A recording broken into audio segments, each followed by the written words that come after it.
قد أفلح من زكاها. Wa alaykoum salam wa rahmatullahi wa barakatuh.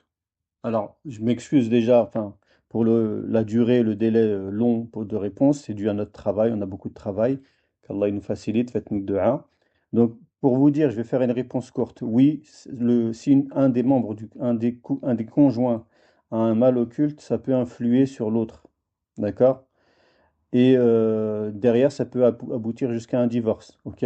Donc parfois c'est le mal occulte. En plus, si on ajoute parfois des problèmes de communication dus à, ben, on est dans une époque où les gens ne savent plus communiquer, hein. Les gens savent parler au travail, savent parler dans les choses de la vie de tous les jours, mais pour vivre ensemble, c'est compliqué. Donc oui, ça peut amener à un divorce. Ensuite, est-ce que ça peut éloigner la personne de la religion? Ça peut avoir un effet sur ça, c'est-à-dire que sur sa motivation, ça peut faire des blocages religieux. Maintenant, parfois, si la personne ne se rend pas compte et ne veut pas faire des efforts dans la religion, à part les deux pour lui, il n'y a pas grand-chose à faire. On ne peut pas forcer quelqu'un à faire une ruqya, on ne peut pas le forcer à pratiquer le din, etc.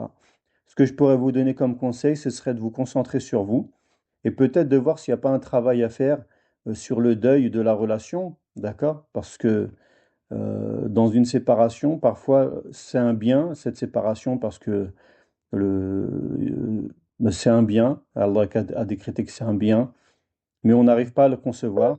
Donc là, eh ben, il faudrait peut-être une thérapie pour voir si éventuellement il y a besoin d'un accompagnement pour le deuil de la relation et aussi voir s'il y a éventuellement un trouble affectif qui amène à une dépendance affective. Parce que la personne qui a de la dépendance affective, alors c'est pas une maladie, c'est un trouble, d'accord? Ça peut être dû au vécu, à l'enfance, à des traumas, etc. Donc voir s'il n'y a pas un travail à faire sur ça. Donc il faudrait plus d'informations. Alors si vous avez besoin, je peux vous recommander de prendre rendez-vous avec ma consoeur ou ma Mana pour une consultation et faire un point avec elle sur votre situation.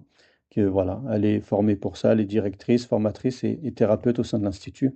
Barakallahu fik. قد أفلح من زكاها.